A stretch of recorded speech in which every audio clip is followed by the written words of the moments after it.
ठीक है। इसका जो पार्ट है कॉन्ट्रासेप्टिव पार्ट है, पहला पार्ट क्या था, पॉपुलेशन एक्सप्लोजन, और जो दूसरा पार्ट क्या है, रिप्रोडक्टिव हेल्थ का कॉन्ट्रासेप्टिव मेथड्स पे मोस्टली है। तो एक आइडियल कॉन्ट्रासेप्टिव क्या हो सकता है तुम्हारे अकॉर्डिंग, अगर तुम सोच पा रहे हो तो एक आइडियल कॉन्ट्रासेप्टिव क्या हो सकता है? सबसे इम्पॉर्टेंट ज़्यादा होना चाहिए कॉन्ट्रासेप्टिव, मतलब कि वैसा वो मेथड्स जो हमको जाइगोट या फर्टिलाइजेशन में को रोकने में, प्रिवेंट करने में हेल्प करे। ठीक है, तो एक आइडियल कॉन्ट्रासेप्टिव क्या हो सकता है? जो यूज़र फ्रेंडली हो, जो पर्सन खुद से यूज़ कर सके।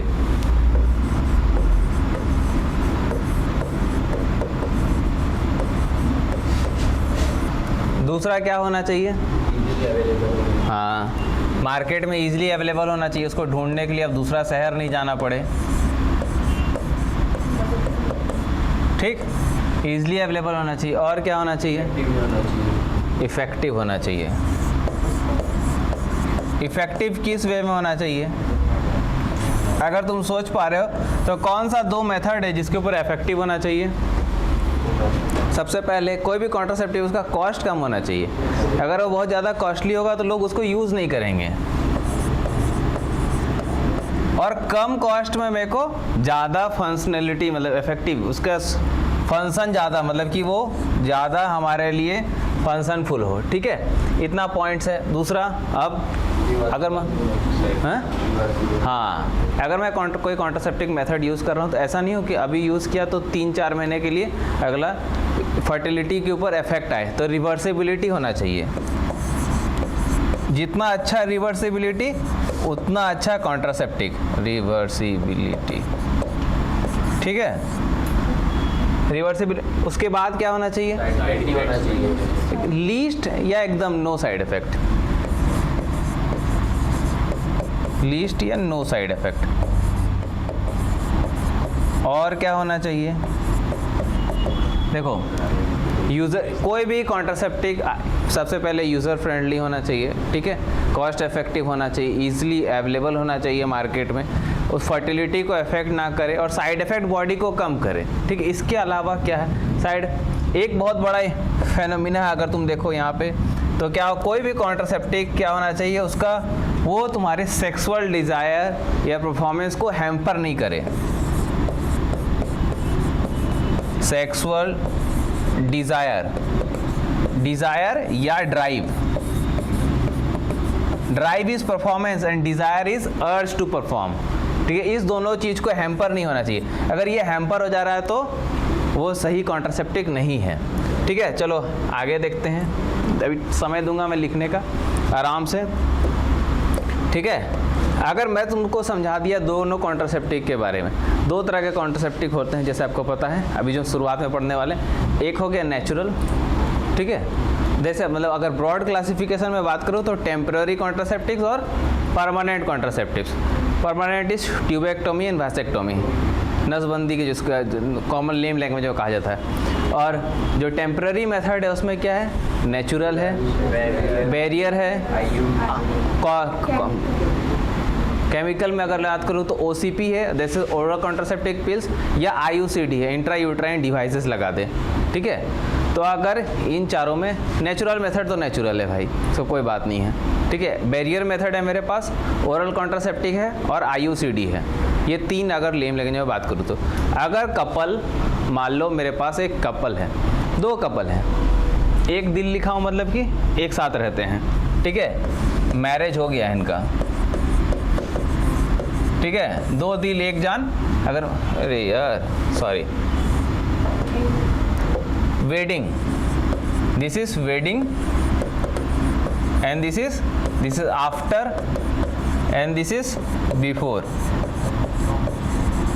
हाँ, कह सकते एक कपल है, अगर मान लो कपल साथ में रह रहा है, लिविंग में ले लो, या मैरिज है, तो उसके लिए मैं कौन सा कॉन्ट्रासेप्टिव उसको रिकमेंड करूँगा। ठीक है, और एक कपल है मान लो वो लॉन्ग डिस्टेंस में है, महीनों में 1 बार मिलते हैं, तो कौन सा कॉन्ट्रासेप्टिव यूज़ करोगे ये बताओ। A couple, this is male and female का एक दिल, this is male and this is female. ठीक, फीमेल मेल का दिल छोटा हो रहा है, कोई नहीं, बताओ। परमानेंट करा देगा तो वो फिर अब क्या इनफर्टाइल हो जाए होने के बाद नहीं भाई, अगर न्यूली मैरिड कपल है, ठीक है, मान लो initial days of love, initial days of marriage में है, और अगर मान लो कोई कपल है वो दो अलग अलग शहर में रह रहा है, ये लॉन्ग डिस्टेंस में रह रहा है, अभी शादी नहीं हुआ है, लिविंग में नहीं है, तो आप कौन सा कॉन्ट्रासेप्टिव मेथड यूज़ करोगे उसके लिए? आईयूडी क्यों कर देगा भाई? हैं? अगर मान लो कोई कपल है दैट इज मतलब कि शादी के बाद है, तो मैं उसको बोलूँगा आप ओसीपी पे आओ, ओरल कॉन्ट्रासेप्टिव पिल्स, ठीक है, क्योंकि आपको रोज़ रोज़ बैरियर मेथड यूज़ नहीं करना पड़ेगा। और अगर मान लो कोई कपल है जो 6 महीने, 3 महीने, 4 महीने में लॉन्ग डिस्टेंस में या फिर 15 दिन में एक बार मिलते हैं, तो उनके लिए मैं क्या रिकमेंड करूँगा? Barrier method. और इन दोनों के पास नेचर ने तो नेचुरल मेथड दिया ही है, वो तो उनके पास खुद का ही है, ठीक।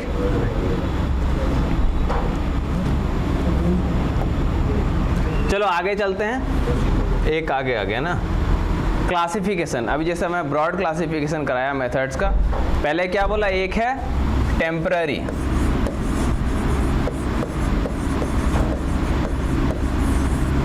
और दूसरा क्या है?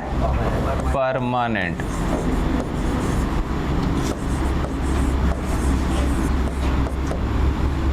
ठीक, परमानेंट में मेल के लिए मैं क्या करूंगा?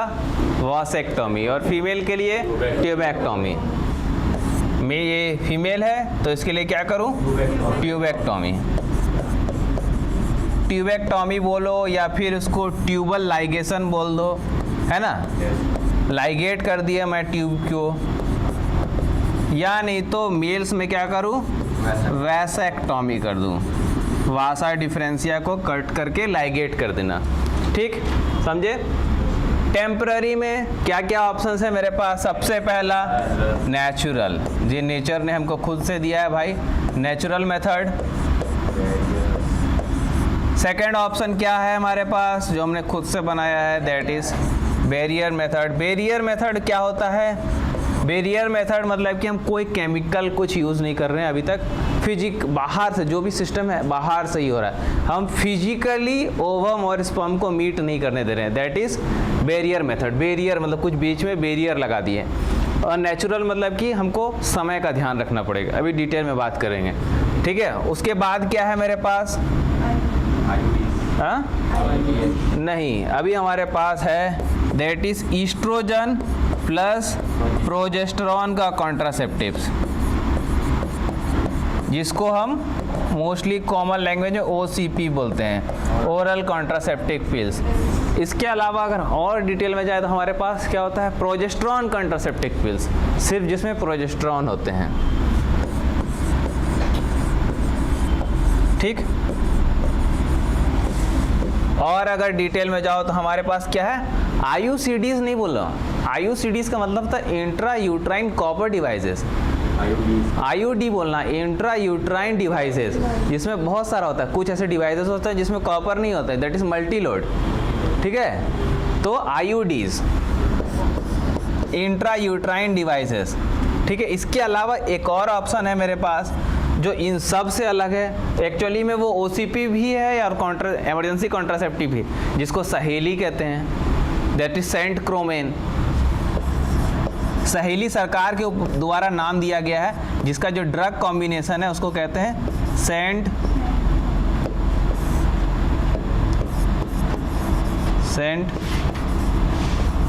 क्रोमेन, ठीक। और आगे चलते हैं, चलें। अब एस्ट्रोजन कॉन्ट्रासेप्टिव पिल्स और progesterone contraceptive pills. Estrogen contraceptive pills है का जो मैं बताया, ईस्ट्रोजन और प्रोजेस्टेरॉन दोनों में रहता है। तो देखो यहाँ पे कॉम्बिनेशन अगर पढ़ो तो दोनों का नाम लिखा हुआ है, ईस्ट्रोजन और प्रोजेस्टेरॉन दोनों का, लिवोनॉर्जेस्ट्रेल और इथाइलिन एस्ट्राडायोल, ठीक है, दोनों कॉम्बिनेशन है इस ड्रग में। अब यहाँ पे दो लिखा हुआ है, एक है माला D और एक है माला N। D और N का इतना ही अंदर है, एक सब्सिडाइज्ड है और एक मार्केट में अवेलेबल है, आपको एक सरकार के द्वारा दिया गया है और एक आपको खुद से खाना। प्रोजेस्टेरॉन मतलब कि OCP, ओरल कॉन्ट्रासेप्टिव पिल्स में जो कॉम्बिनेशन होता है, OCP जो होता है oral contraceptive pills, contraceptive pills जो होते हैं हमारे, वो क्या होते हैं, माला D माला N, वो उसमें दोनों रहता है, ईस्ट्रोजन और प्रोजेस्टेरॉन। प्रोजेस्टेरॉन बहुत ज़्यादा मात्रा में और ईस्ट्रोजन थोड़े कम मात्रा में, इसके बारे में बताया। ठीक है, उसके बाद मेरे पास होता है वजाइनल रिंग्स, नाम से समझ में आ रहा होगा। ठीक, और तीसरा होता है हमारे पास ट्रांसडर्मल पैचेस, स्किन के अंदर, ट्रांसडर्मल स्किन के अंदर उनको पैच लगा दिया जाता है और वो हल्का हल्का धीरे धीरे धीरे धीरे हार्मोन छोड़ता रहता है और वो हार्मोन अपना काम करते रहता है। ट्रांसडर्मल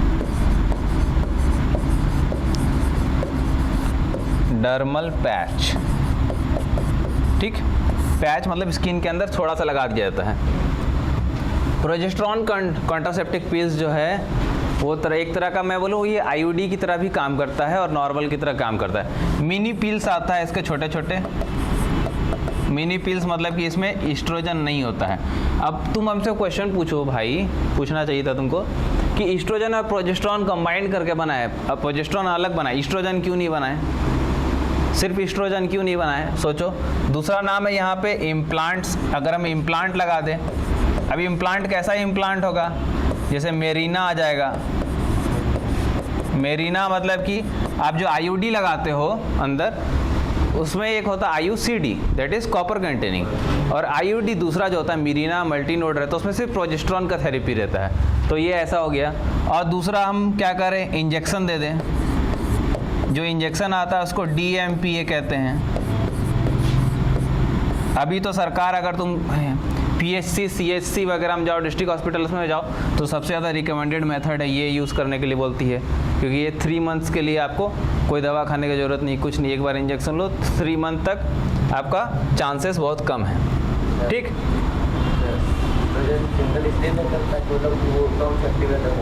नहीं इस्ट्रो, हाँ पॉलीफरेटिव फेज में है, यूट्राइन को बहुत ज़्यादा बड़ा कर देगा। अब यूट्राइन का वॉल धीरे धीरे एंडोमेट्रियम बहुत ज़्यादा बनाता रहेगा, तो क्या होगा, एक स्टेट में हो सकता है कैंसरस स्टेट में आ जाए। ठीक, लिखो इसको, अगर लिखोगे तो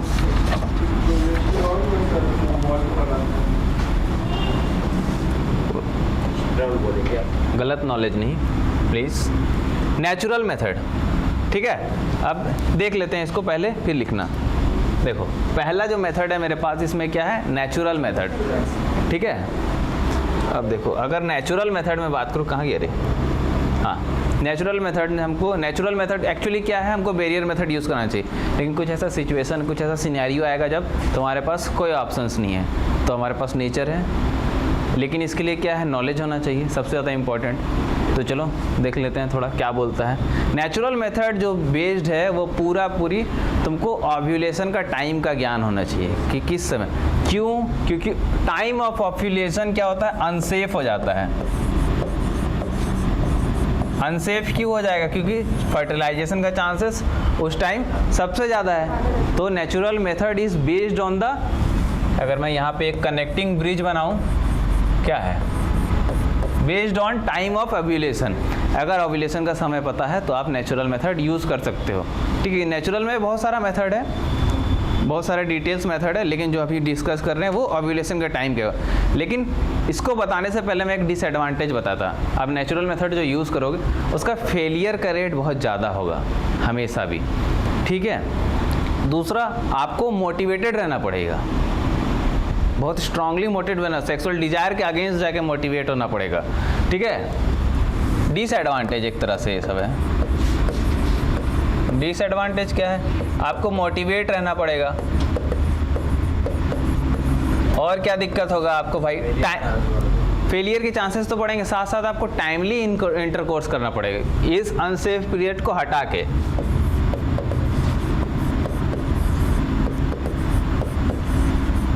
टाइमली इंटरकोर्स करना पड़ेगा, और रेट ऑफ फेलियर भी बढ़ जाता है इसमें, क्योंकि सेक्सुअल अर्ज के और सेक्सुअल ड्राइव के अगेंस्ट इंसान कुछ गलती कर जाता है, ठीक है। अब आपको ओव्यूलेशन का समय पता कैसे चलेगा कि ओव्यूलेशन आ रहा है? उसका बहुत सारा मेथड्स है। जो 2 मेथड है मैं बताता हूँ, जो आप कैरेक्टरिस्टिक्स है आप देख सकते हो। एक में क्या होता है, सर्वाइकल म्यूकस,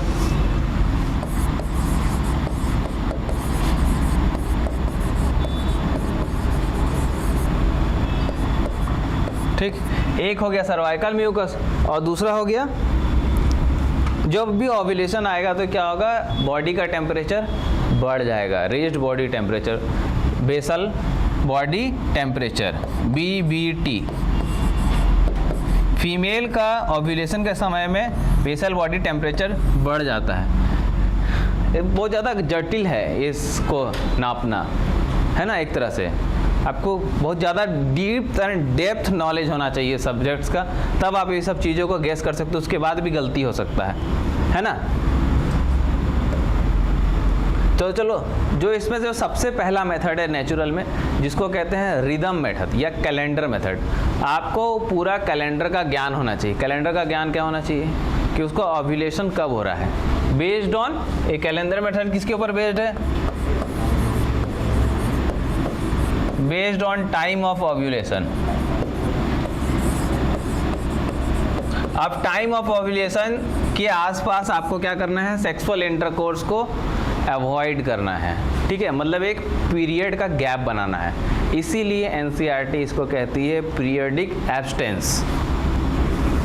जो एनसीईआरटी पीरियडिक एब्स्टेंस लिखी है वो पूरा नेचुरल मेथड के लिए नहीं लिखी है, वो सिर्फ इस वर्ड के लिए लिखी है।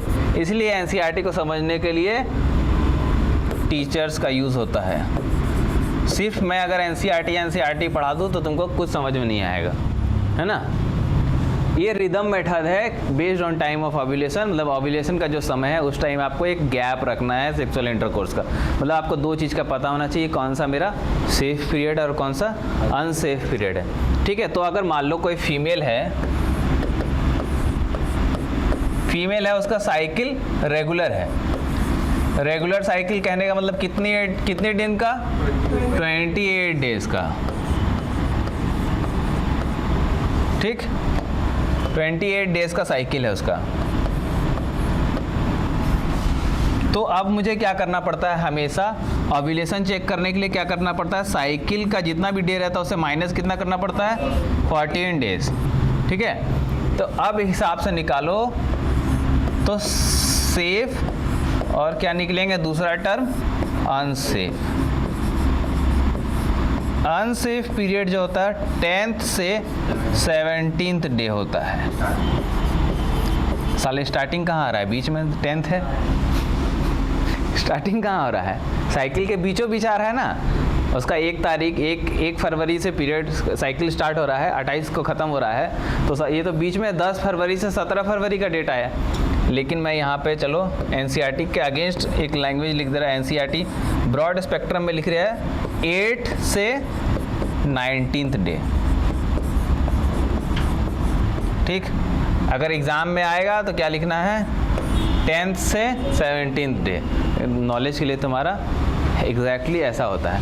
अनसेफ सेफ पीरियड तुम कैसे पता करोगे भाई, first 7 days of cycle and last 7 days of cycle are safe.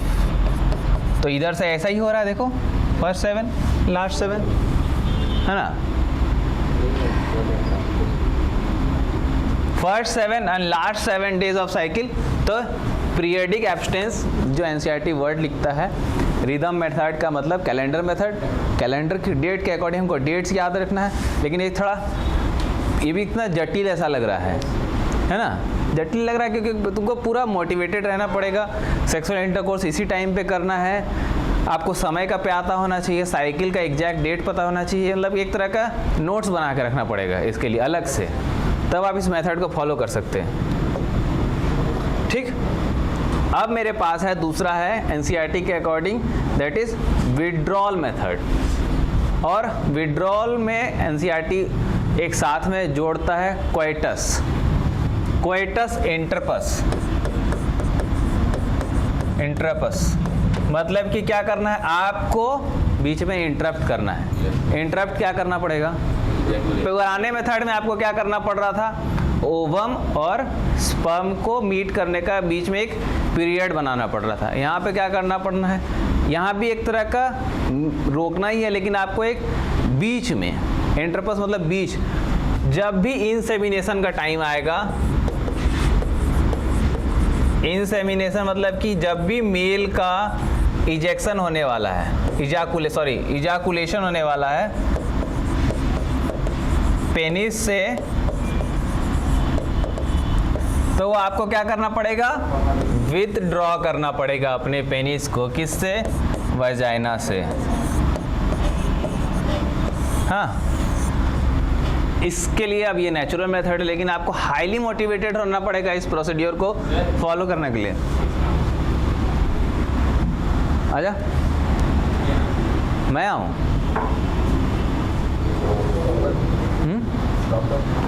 नहीं,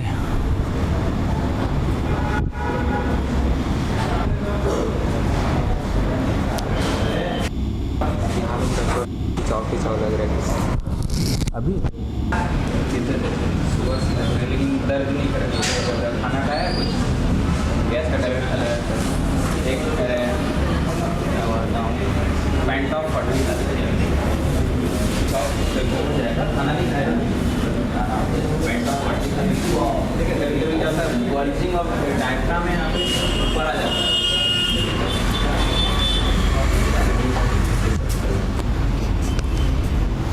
गेट लगा दो तो यार।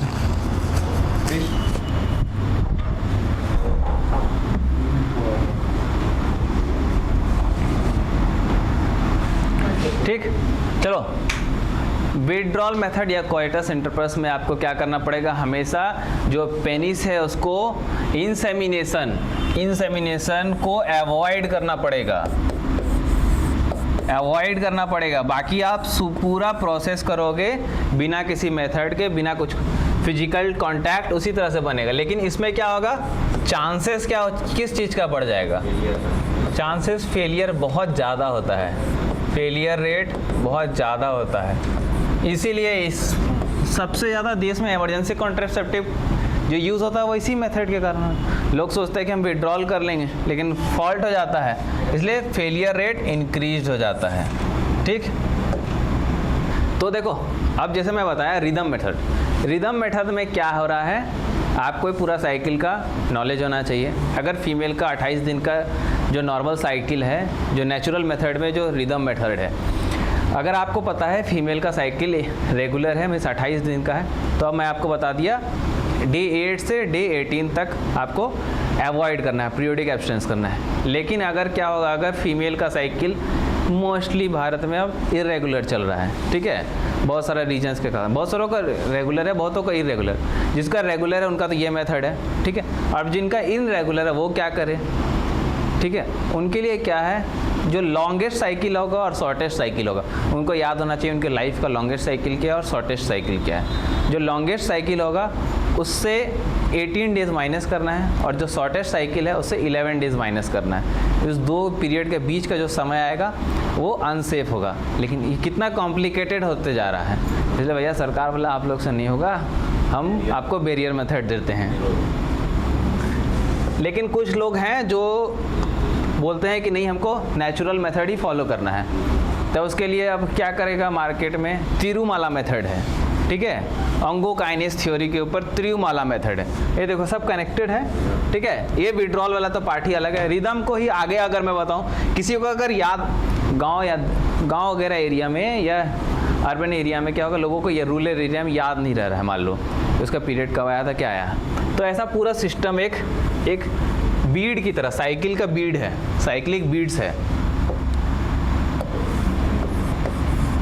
साइकिल के बीड्स हैं, ठीक है। और इन बीड्स में क्या लगे हुए हैं, देखो यहाँ पे एक रबड़ है जो कि मूवेबल है, ठीक है। और यहाँ पे कुछ, अरे ब्लैक ले लेता, ये जो वाइट बीड्स हैं ये बताते हैं मुझे कि प्रेगनेंसी के चांसेस अभी सबसे ज़्यादा हैं, मतलब अल्टीमेटली ये बता रहे हैं ओव्यूलेशन के चांसेस बहुत ज़्यादा हैं, ठीक है। फिर अगर आप आगे आते रहो,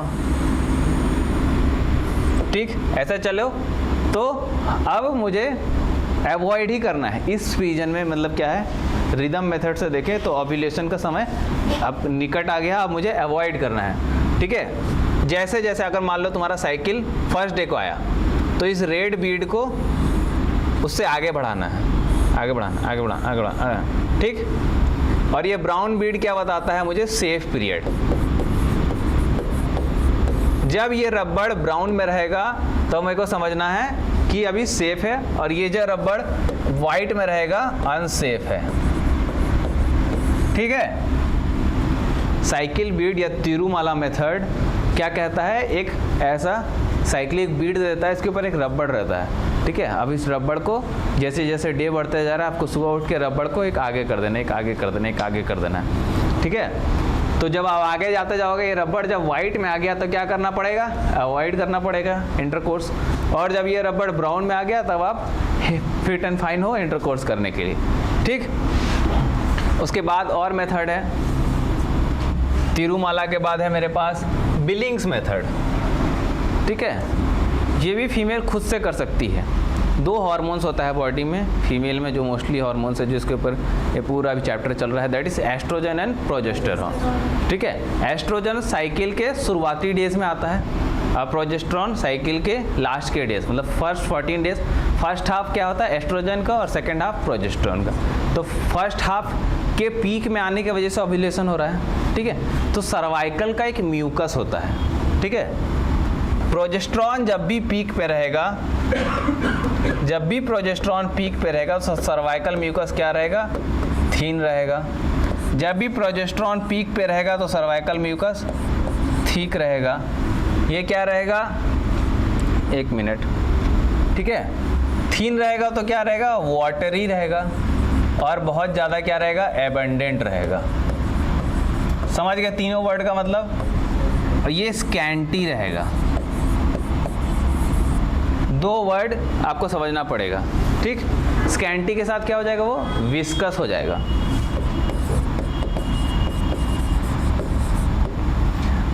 अब कैसे पता करें, बिलिंग मेथड कहता क्या है।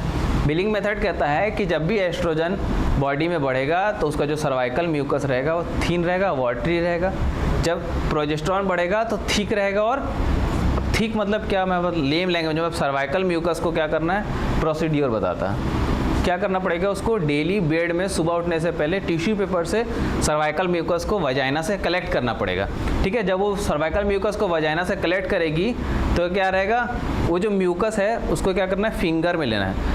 अगर वो रबड़ की तरह स्ट्रेच हो जा रहा है, ठीक है, तो मतलब कि अभी एस्ट्रोजन फेज है। थीन है तभी तो स्ट्रेच हो रहा है। ठीक है, स्ट्रेच हो जा रहा है मतलब कि वो एस्ट्रोजन के फेज में है। एस्ट्रोजन के फेज में है मतलब कि अभी वो अनसेफ पीरियड में है अल्टीमेटली। और जब वो बहुत ज़्यादा थिक हो जाएगा तो वो फिंगर से स्प्लिट नहीं होगा। अगर फिंगर से स्प्लिट नहीं होगा तो वो प्रोजेस्टेरॉन के फेज में है, मतलब कि वो अल्टीमेटली सेफ पीरियड की ओर जा रही है। तो पता कैसे, इसका भी एक डेज होना चाहिए पता लेने। तो फर्स्ट 4 डेज ऑफ साइकिल क्या होता है, हमेशा ड्राई डेज होता है। ठीक है, सर्वाइकल म्यूकस वहाँ ड्राई रहता है। उसके बाद क्या करना है, 5th डे, 5वें दिन से सर्वाइकल म्यूकस, वजाना का जो म्यूकस है, सर्वाइकल का जो म्यूकस है वो थीन होने लगता है, एबेंडेंट होने लगता है, वाटरी डिस्चार्ज बढ़ जाता है। तो क्या होगा, 5th डे से ओव्यूलेशन के नेक्स्ट 4 डेज तक, 5th से ओव्यूलेशन के नेक्स्ट 4 डेज तक वो थीन रहेगा। उसके बाद जब आप उसको फील करोगे तो वो क्या हो जाएगा, सर्वाइकल म्यूकस ठीक हो जाएगा, मतलब कि अब सेफ पीरियड आ गया।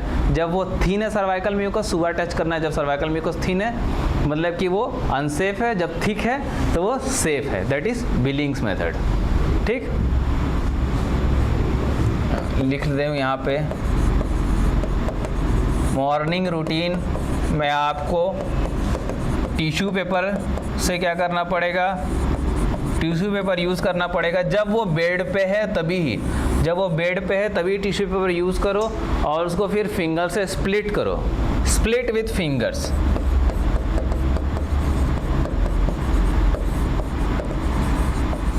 कॉम्प्लेक्स लग रहा है, ये भी नहीं लग रहा है कॉम्प्लेक्स, समझने में नहीं करने में कॉम्प्लेक्स स्ट्रक्चर्स लग रहा है। ठीक है, तो चलो एक और इसी तरह से और complex structure basal body temperature, ठीक है। प्रोजेस्टेरॉन और ईस्ट्रोजन हार्मोन के कारण क्या होता है, बॉडी टेम्परेचर में चेंजेस आने लगता है, ठीक है ना। तो क्या होगा, जब भी उसका ओव्यूलेशन का समय होगा उस समय पे उसका बॉडी टेम्परेचर रेज्ड हो जाएगा, कितना, 0.5 डिग्री सेल्सियस के अकॉर्डिंग। तो अब कैसे पता करें हम उसको, थर्मोमीटर खरीदना पड़ेगा। मॉर्निंग बेड टाइम एक रूटीन बनाना पड़ेगा आपको, जैसे बेड में पैर रखने से पहले टेम्परेचर नोट करना पड़ेगा, रोज का टेम्परेचर। जब आपका टेम्परेचर बढ़ गया है मतलब आप ओव्यूलेशन के नज़दीक हो, ठीक है। तो ये भी कॉम्प्लेक्स मेथड एक तरह से। एग्जैक्टली इतना एक्यूरेसी तब आएगा जब आपको एकदम detail and depth of knowledge है, और उसमें भी फेलियर का चांसेस बहुत ज़्यादा है। लेकिन इससे अल्टीमेटली एक बेस्ट मेथड है, जो बेस्ट मेथड है जिसमें आपको कोई एक्यूरेसी रखने का ज़रूरत नहीं है, दैट इज़ लैक्टल एमेनोरिया। जब फीमेल लैक्टेशन के फेज में है, जब मिल्क का प्रोडक्शन हो रहा है, तब एमेनोरिया मतलब होता है कि साइकिल नहीं आ रहा है, मेंस्ट्रुअल साइकिल नहीं आ रहा है अभी। तो क्यों नहीं आता है इस समय, क्या होता है, प्रोलैक्टिन जो हार्मोन होता है वो सप्रेस कर देता है किसको, गोनाडोट्रोपिन रिलीजिंग हार्मोन को। अब GnRH सप्रेस हो गया तो अल्टीमेटली LH और दूसरा FSH कम हो गया, तो क्या होगा, साइकिल ही नहीं आएगा, ना एस्ट्रोजन बनेगा, ना ही पॉलिफरेशन ऑफ एंडोमेट्रियम होगा, ना ही वो सेड ऑफ होगा। लेकिन इसके लिए इंपॉर्टेंट क्या है जानते हो, फ्रीक्वेंसी। फीमेल को बहुत ज़्यादा फ्रीक्वेंटली बच्चे को ब्रेस्ट फीडिंग कराना पड़ेगा, तभी जितना बार फ्रीक्वेंसी बढ़ेगा प्रोलैक्टिन हार्मोन बढ़ेगा। और पार्शियल और एक एब्सोल्यूट होता है ब्रेस्ट फीडिंग। पार्शियल कुछ फीमेल्स क्या होता है, कुछ ब्रेस्ट फीडिंग करा रही है और कुछ मार्केट से दे रही है, और एक होता है एब्सोल्यूट, मतलब कि होली एंड सोली बच्चा ब्रेस्ट फीडिंग के ऊपर डिपेंडेंट है। जो पार्शियल है उनमें 6 वीक के बाद मेंस्ट्रुअल साइकिल वापस आ जाता है, और जो होली एंड सोली डिपेंडेंट है ब्रेस्ट फीडिंग के ऊपर जिसके बच्चा, तो मदर का क्या आएगा, 6 मंथ के बाद आएगा। इसलिए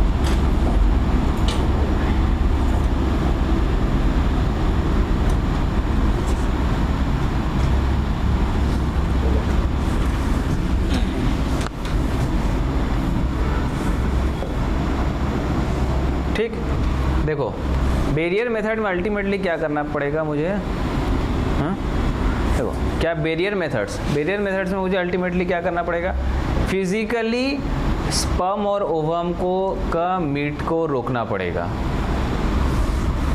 क्या करना पड़ेगा, फिजिकली मैं नहीं चाहता है कि स्पर्म और ओवम मिले। अब फिजिकली नहीं मिलेंगे भाई तो खेल खत्म, कोई दिक्कत नहीं है, ना कोई जायगोट, ना कोई फर्टिलाइजेशन, ना कोई टाइमली इंटरकोर्स, ना कोई मोटिवेशन, ना कोई फेलियर रेट। तो बेस्ट मेथड एक तरह का बैरियर मेथड हुआ। क्या क्या अवेलेबल ऑप्शंस है, मेल के लिए मेल कॉन्डम्स, फीमेल के लिए फीमेल कॉन्डम्स, डायफ्राम होता है, टुडेज रिस्पॉन्स होता है, सर्वाइकल वॉल्ट्स होता है, ठीक है, सर्वाइकल कैप्स आते हैं, ठीक। अब मैं बताता एक एक करके क्या है। ये देखो भाई, चलो ये, हाँ ये मेरे साइड, इस साइड जो लिखा हुआ है राइट साइड में दैट इज फीमेल कॉन्डम, और जो लेफ्ट साइड में लिखा है वो मेल कॉन्डम। ये फीमेल कॉन्डम है and this is male condom.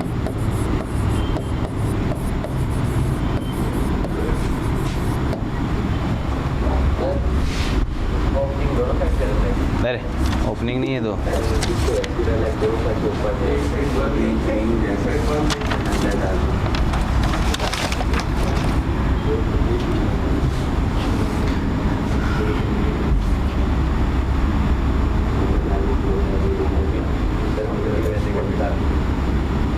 चलो, male condom and female condom. Male condom क्या होता है, कोइटस डिपेंडेंट रहता है हमेशा।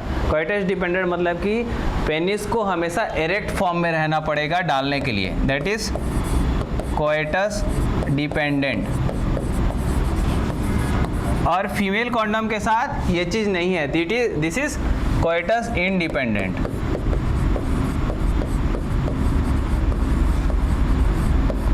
मेल कॉन्डम सरकार की तरफ से फ्री में बांटा जाता है, जिसको निरोध कहते हैं। That is included in national family planning program. Family planning के वजह से इंक्लूड किया गया, इसलिए इसको किसके रूप में बेचा जाता है, सॉरी दिया जाता है, निरोध। जो गवर्नमेंट की तरफ से जो फ्री कॉन्डम डिस्ट्रीब्यूशन है उसको निरोध की कंपनी के नाम से आती है। और फीमेल के तरफ से फीमेल को इंक्लूड नहीं किया गया, फीमेल को फ्रीली नहीं बांटा जाता है पब्लिक प्लेसेस में, लेकिन नाको के अंदर बांटा जाता है। नाको क्या होता है, नेशनल एड्स कंट्रोल प्रोग्राम। ये किनको दिया जाता है, एड्स कहाँ कंट्रोल करना है, सेक्स वर्कर्स में। इसलिए सेक्स वर्कर को, कम्युनिटी सेक्स वर्कर्स को फ्री में निरोध बांटा, सॉरी ये नाको के अंदर फीमेल, मेल और फीमेल कॉन्डम में अंतर देखो भाई। जो मेल कॉन्डम होता है उसका जो ट्यूब रहता है उसमें सिंगल रोल रहता है, और फीमेल कॉन्डम को आप देखोगे तो दो साइड रोल रहता है। ठीक है, यही डिस्ट्रीब्यूटिंग फीचर्स है। साथ साथ क्या है, ये सिंगल यूज़ है मेल कॉन्डम सिंगल, लेकिन फीमेल कॉन्डम को 2 बार यूज़ कर सकते हैं, ट्वाइस यूज़ कर सकते हैं वॉश करने के बाद। लेकिन क्या हो जाए, उसका एफिकेसी कम हो जाएगा। इसको ट्वाइस कर सकते हैं, इसको वंस कर सकते हैं। मेल एंड फीमेल कॉन्डम में एक डिफ्रेंशिएटिंग फीचर क्या है, पहले ज़माना में मेल कॉन्डम्स, एनसीईआरटी अभी भी वही लाइन लिखता है, that is it is made of thin rubber and latex. ठीक है, लेकिन अभी क्या है, ये रबर और लेटेक्स से नहीं बनता है, पॉलीयूरेथ्रीन के कारण बनता है। क्यों? क्योंकि लुब्रिकेंट्स आते हैं मार्केट में, that is oil based lubricants and water based lubricants. तो जो ऑयल बेस्ड लुब्रिकेंट्स है आप उसको लेटेक्स के साथ यूज़ नहीं कर सकते हो। एक तो लेटेक्स इरिटेशन का फॉर्म कराता है, ऊपर से ऑयल बेस्ड लुब्रिकेंट्स यूज़ करोगे तो चांसेस ऑफ रप्चर बहुत ज़्यादा हो जाता है। तो तुमको एनसीईआरटी के अकॉर्डिंग क्या लिखना है, थिन एंड रबड़।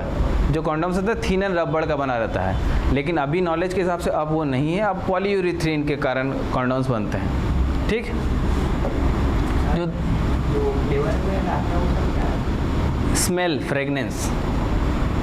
ठीक है, अब आते हैं डायफ्राम। ये भी एक तरह का बैरियर मेथड है और एक नया मार्केट में अवेलेबल है, दैट इज टुडेज स्पॉन्ज। ठीक है, डायफ्राम में दिक्कत क्या है, आपको स्पर्मिसाइडल एजेंट डालना पड़ेगा। वो स्पर्म को नहीं रोक सकता अल्टीमेटली पूरी तरह से, एक कैप का बना देगा, लेकिन स्पर्मिसाइडल एजेंट आपको डालना पड़ेगा। तो इसका बेनिफिट क्या है, डायफ्राम को आप हमेशा, ये जो डायफ्राम है इसको आप कितने दिन तक यूज़ कर सकते हो, 1 साल तक।